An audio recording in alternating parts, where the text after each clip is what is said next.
Restaurant की मालकिन की एक बहुत ही अजीब आदत थी। हर दिन जब सबसे ज्यादा कस्टमर होते थे वो एक भिखारी को अंदर बुला लेती थी खाने के लिए। भिखारी की स्मेल इतनी ज्यादा थी कि 100 कस्टमर भाग जाते थे, लेकिन मालकिन को इससे कोई फर्क नहीं पड़ता था। वो खुद भी एक हिपाव पहनकर उस भिखारी के पास बैठ जाती और कहती, आराम से खाओ, कोई प्रॉब्लम नहीं। अगर इतना खाना कम पड़ता तो वो शेफ को बोलती कि और बना दो। भिखारी पिछले 8 दिनों से भूखा था। एक्साइटमेंट में उसने एक साथ 80 पाद मार दिए, फिर शर्मिंदा होकर उठकर जाने लगा। लेकिन जैसे ही मालकिन ने उसे जाते देखा तुरंत आवाज दी। कुछ देर उसे ध्यान से देखा और फिर पर्स से $1000 निकाल कर बोली, जाओ अच्छे कपड़े खरीद लो। उसने उसे रेस्टोरेंट में काम भी ऑफर किया। सैलरी ज्यादा नहीं थी, लेकिन खाना और रहना फ्री था। उसे क्या पता था कि ये छोटा सा काइंडनेस वाला एक्ट आगे चलकर उसकी लाइफ बदल देगा। असल में वो बदबूदार भिखारी पहले एक वर्ल्ड फेमस शेफ हुआ करता था। उसने एक इंटरनेशनल कुकिंग कंपटीशन में सभी को हरा दिया था, लेकिन फाइनल में एक बहुत बड़ा हादसा हुआ। उसका मास्टर, जिसने उस पर भरोसा दिखाया था, सीक्रेटली अपने ही ओपोनेंट पर बेट लगाया था और अपने स्टूडेंट को जबरदस्ती हारने को बोला कि अगर तू हार जाएगा तो तुझे 10 अरब मिलेंगे। लेकिन भिखारी, जो तब तक टॉप शेफ था, ने ये ब्राइब लेने से मना कर दिया। इससे उसका मास्टर गुस्से में आग बबूला हो गया। उसने अपने आदमियों को भेजकर उसकी राइट हैंड तोड़ डाली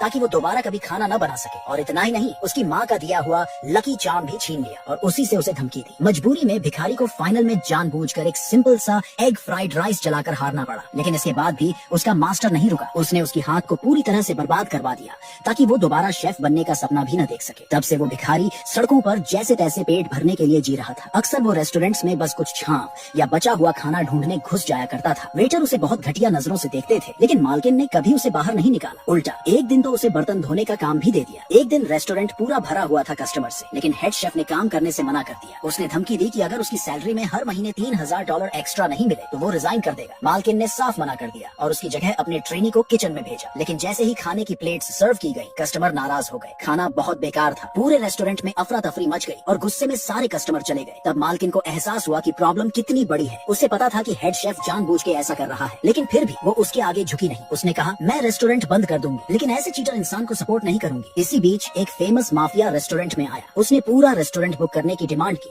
ताकि अपने लोगों को डिनर करा सके। फिर बोला कि फटाफट खाना सर्व करो। मालकिन के पास कोई चॉइस नहीं बची, तो उसने हेड शेफ से एक बार और खाना बनाने की भीख मांगी। बोली कि $5000 एक्स्ट्रा दे दूंगी और उसके बाद फ्री कर दूंगी। लेकिन शेफ फिर भी नहीं माना। बोला, जब तक मेरी सैलरी नहीं बढ़ाई जाती मैं कुछ नहीं करूंगा। अगर नहीं बढ़ाई तो अभी चला जाऊंगा। मालकिन ने उसे एकदम ठंडी नजरों से देखा, लेकिन बाकी स्टाफ उसे मनाने लगे। शेफ ऐसे दिखाने लगा जैसे वो जा रहा हो, और जब लग रहा था कि वो सच में निकल रहा है, तभी मालकिन ने उसे तेजी से आवाज दी और उसकी शर्तें मान ली। लेकिन तभी एक कोने से अचानक वो भिखारी बोल पड़ा,